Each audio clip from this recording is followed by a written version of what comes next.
السلام عليكم. الفيديو ده ان شاء الله احنا هنعمل مع بعض فكره التو دو ليست بشكل كويس. اللي احنا هنعمله بكل بساطه ان احنا هنضيف هنا بدل الاد تاسك ده هنضيف فورم. هنيجي هنا نقول له ان احنا نعمل فورم ونضيف فيه انبوت. نقول له هنا انبوت بالشكل ده. ممكن ليبل اقول له بس انتر ذا تاسك بالشكل ده، وهقول له انبوت، وهقول له هنا تايب تكست، وبعد كده هقول له عندي بوتون التايب بتاعه سبميت بالشكل ده، وهقول له سيف ذا تاسك بالشكل اللي انتم شايفينه ده. طيب اللي انا هعمله هو هنا ظهر ايرور هنرجع له بعدين. اللي انا هعمله ان انا بس هدي الفورم ده شويه تنسيقات. يعني هقول مثلا للليبل ان هو يجي في سطر لوحده، وبعد كده الانبوت نفسه هو كمان يكون ديسبلاي بلوك، وبس هجيب الفورم في النص. في الفورم هقول له ويتس 50% ومارجن اوتو بالشكل ده، وكمان الانبوت هديله هنا شويه بادنج 20 بكسل 10 بكسل لا مبالغ فيه قوي الصراحه 5 بكسل كويس. هشيل منه البوردر، نخليه البوردر بس يعني نخليه رمادي بس شكل جمالي بسيط خالص. نخليه اكتر حده، وبعد كده هقول له بس ان هو ياخد مارجن 10 بكسل من فوق ومن تحت وكده يعني، ومن على اليمين والشمال صفر وكده، علشان ما نكونش بالغنا في موضوع التصميم، لان احنا عايزين نركز على الجافا سكريبت. اللي انا هعمله ان انا اجيب الاي دي ده، هقول له هنا اد تاسك زي ما كنا عاملين بالشكل ده. دلوقتي هنشيل الكلام ده، بقول له لما اد تاسك كريت لي التاسك وضيفه لي هنا بالشكل ده. هنا بنقول له تاسك كذا بس هارد كودد، مش عاملين ان احنا بناخد بتاع الانبوت. اللي احنا هنعمله ان احنا هنقول له هنا سيف ذا تاسك. هيحصل مشكله لو عملنا هنا كده، هيحصل مشكله، ودي انا متعمد ان انا اعملها علشان اتكلم عن حاجه اسمها بريفنت ديفولت. الديفولت اكشن بتاع الفورم او بتاع البوتون ده، البوتون ده لما بتدوس عليه ايه الاكشن المطالب منه؟ انه ياخد الفورم ده يوديه في الباك اند ايا كان بقى اللي بيحصل بعد كده. المهم ان اعتبر ان هو بيطلع من الصفحه اللي احنا فيها. لما بيدوس على الزرار ده بياخد الصفحه كلها يعمل لها ريلود. افترض دلوقتي ان هو بيعمل الكلام ده في الاصل، هو بياخد البيانات يبعتها للباك اند، او الباك اند بقى بيحطها في الداتابيز او بيعمل بيها اللي هو عايزه. بس دلوقتي احنا خلينا نتخيل ان انت لما بتدوس هنا بتعمل ريلود، فانت ضيعت لي اللي انا عملته. يعني بص، هو بيضيف التاسك لو تاخدوا بالكم بيضيفه، بس فين التاسك؟ انت خلاص عملت لي ريلود. هنا عندنا حاجه اسمها بريفنت ديفولت. هنا في بارامتر تقدر تستلمه هنا اسمه ايه او ايفنت او سميه ايا كان اللي انت تسميه. الاي ده او البارامتر ده الفانكشن الكول باك فانكشن اللي انت عاملها دي بيعدي فيها الايفنت اللي هيحصل. يعني ايه الايفنت اللي هيحصل؟ حاجه معينه ايا كان ايه هي. باجي هنا بقول له ايه دوت بريفنت ديفولت، امنع لي الافتراضي. الايفنت الافتراضي اللي هيحصل امنعه لي. يعني هنا لو رحت دوست على سيف تاسك هتلاقوا ان هي دلوقتي ما بتعملش الايفنت الافتراضي بتاعها، ما بتوديش الفورم المكان اللي هي المفروض تروح فيه. واخدين بالكم من الفكره؟ طيب نطلع بقى مرحله تانية في فكره التو دو ليست بناء على اللي احنا اتعلمناه من فكره ان احنا نجيب التكست كونتنت، من فكره ان احنا نعدل على الكونتنت وغيره.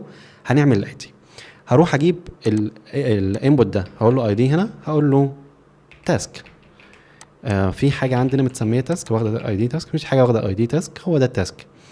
هاجي هنا هقول له let التاسك بيساوي document دوت get element by id. هجيب الاليمنت بتاعي ده، وعايزين هنا بس لما ندوس هقول له هنا console دوت log هات لي التاسك ده دوت value.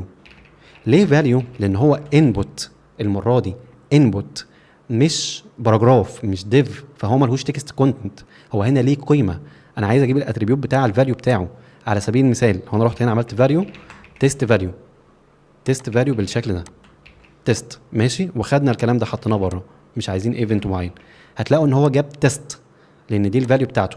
لكن لو رحنا قلنا له مثلا تكست كونتنت، ده مش بتاع تكست كونتنت، ده فيه فاليو. طيب هنرجعها مكان ما كانت موجوده، واعتقد الفكره بدات توضح. اللي انا هعمله ببساطه ان انا هقول له هنا لما ادوس هات لي الفاليو حطها لي مكان التاسك ده.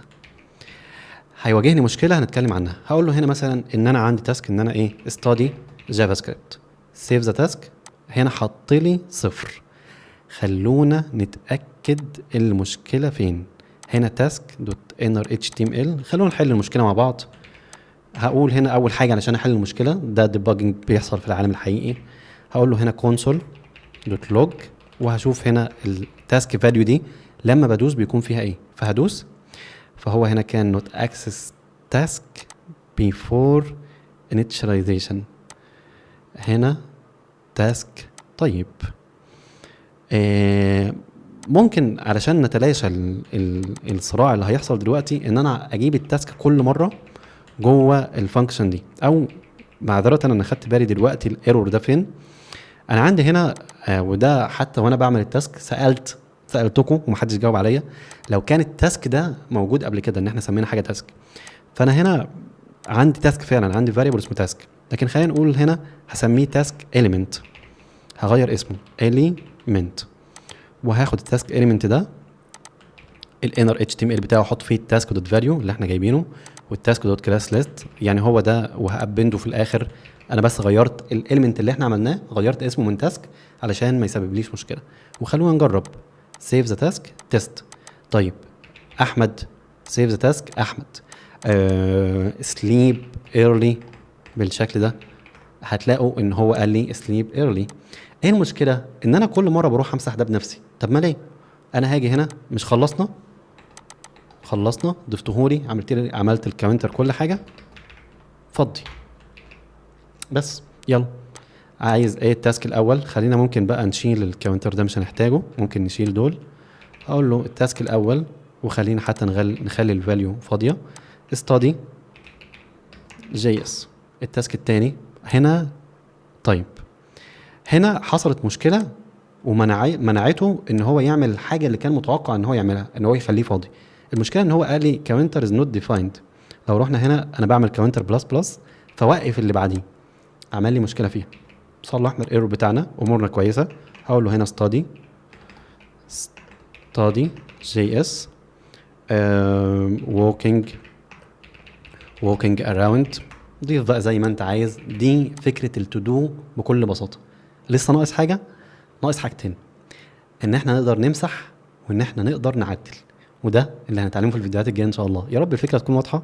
اعتقد ان احنا ما اتكلمناش عن حاجه جديده في التطبيق ده، احنا مجرد ان احنا استخدمنا الحاجات اللي احنا اتعلمناها في الفيديوهات اللي فاتت. بس اللي احنا اتكلمنا عنه هو الايه دوت بريفنت ديفولت، امنع الاكشن الافتراضي. ايه اللي المفروض يحصل؟ امنعه لي. المفروض ان انا لما ادوس على الزرار ده ياخد الفورم يوديه في مكان ما. امنع لي الكلام ده الفكره بتاعه البريفنت ديفولت ببساطه. وهنا انت بتاخد الايفنت اللي بيحصل.